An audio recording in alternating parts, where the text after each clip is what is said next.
Hey, this is Jared. I am Ghost Hip. I got a few requests to go through my Mariana's Trench video to go over the trigger conditions and what I did to make that track, so I'm going to walk through that. I'm very flattered that people asked me to do that. First of all, I'm very thankful. Thank you so much. The Elektron model Cycles has been pretty inspirational once I got used to the workflow. This is my first Elektron device, and it's extremely fun. I can see why a lot of people love and adore Elektron.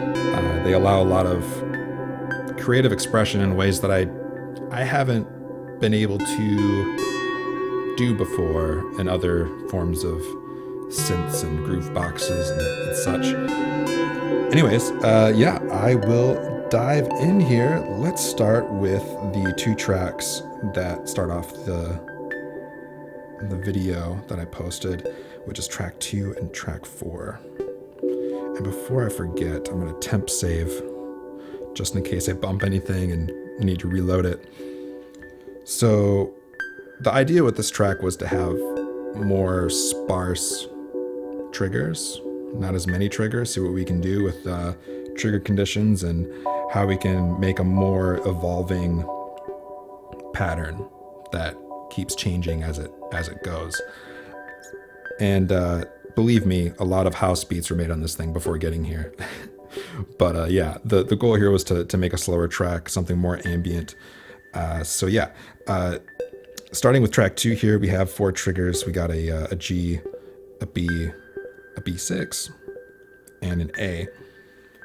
And pretty simple. We just have the conditions set up to be 3-3, 2-4, 1-3, 4-5. And for those unfamiliar, that just means every 5 times this trigger will play on the 4th time every 5th time. And so if you have these ratios set differently with different denominators, you can get some pretty cool things that it's cool that Elektron allows you to play with space like that, because sometimes the triggers will be close to each other, sometimes they'll be far apart, and it's not completely random, it's mathematically determined, but it does give the impression of generative sequences. It gives the impression of kind of like the tombola sequencer in the OP1, but much more controlled, much more tight, much more rhythmic. So let's go on to trigger 4. Oh wait, there's one more thing. The LFO on here, I just set it to pan, which just adds a little bit more movement to things. All right, so we'll go to track 4. Track 4 has 2 B minor chords, just one as B4, one B5, so just an octave apart. There's also an envelope set to the sweep control, and that just sweeps through and just has a little bit more texture. It adds a little bit more texture to put onto this reverb delay bed that we have going here. So there's a bit trigger conditions here. We probably have a longer decay on this one for reasons. And I set the chance on these to be 13%. And 13% triggers a lot more often than you think it would. But yeah, it's just these little things to add onto the bed of reverb and delay, so the rest of the tracks can have some cushion, if you will. And I believe that's all for that track. Yeah, let's go on to track 5. This is the main part, kind of an arpeggio. I don't think it qualifies as an arpeggio, but the main part, we have D, E, F sharp, which implies a D major. And then we have C, E, C, D, and E, right? Yeah. And then the other thing that happens every time we go through are these 2 notes here. Just a C and a B, just leading up to the next arpeggio. Real slick-like. By the way, this is a 64-step sequence, scale of 1. The other 2 sequences were 16-step sequences at a scale of 1. Okay, so the interesting thing about this track And one thing that I was really excited that I was able to do, and that Elektron Cycles allows me to do, is I had a bass note on this page 2 on trigger 7, just as a G. I was like, man, it'd be really cool if I could have that bass note change. How can I accomplish that? And so I thought, well, we have these nudge controls. What if I put a trigger here, D, and a trigger here on 6, C, and we just nudge them as close as possible to trigger 7, so virtually they are hitting around the same time that trigger 7 hits. And it worked. So, and in order to make it different each time and so they don't overlap, you just set them all to the same ratio of with a denominator of 3, and you just do 2. This one's 1 and 3. So this one's hitting on the first time, this one's hitting on the second time, this one's hitting on the third time. And so it just adds a little bit more movement, and that's really cool. I'm excited to play with that as I make more patterns. It's gonna be sweet. Feel free to steal that. You gotta. We all gotta share this these tips here. And one other thing on this track is the kind of guitar harmonic that comes in every 2 times, I believe. Yeah, 2 out of 2.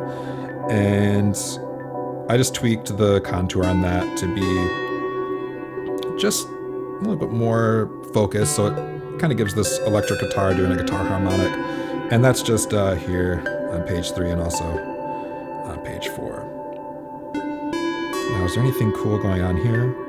Just an LFO slowly sweeping through. I believe this preset, it's the tone preset. Cool, so it's not cool.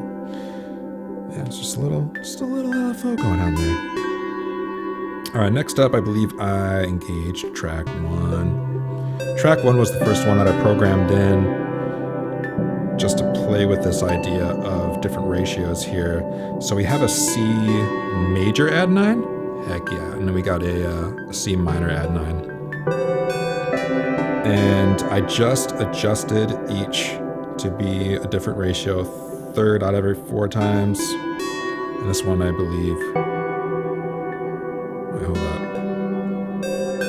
Oh yeah, 3 out of every 4 times. And then 1 out of every 3rd time.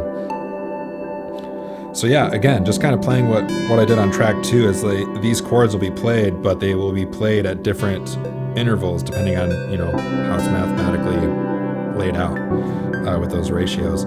So again, that's just a really cool thing that Elektron allows you to do. It kind of gives a lot of versatility that you can do in modular stuff, but it's much more planned out, much more intentional. I love it. So next up we'll do bass. Bass is really, I believe I engaged these at the same time in the video. We'll do bass because it's super simple. Bass line is just B. Oops. There we go. Yeah, B, A, and this is a G. And then we have this this guy, which is just a D note. Just kind of like a fill, if you will. A fill, if you will. Nice. We're rhyming out here. 4 out every 4 times.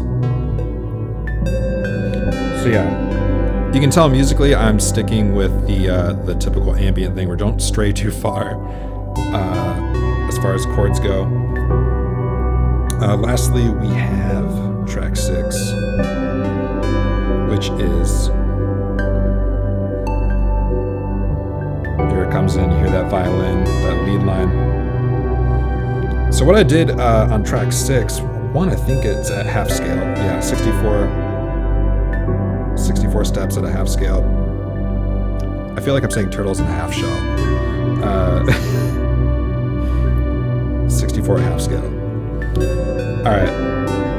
I played this one in on the live record mode. I just played a lead line, and then I set the chants to 57% so that they're not always hitting.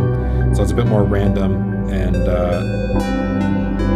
just adds variety, adds some changes. The other cool thing with track 6 is the preset. You can hear there's an attack envelope on it, which is from the preset that I chose was Starpad, STRPAD. It's in the synth preset menu.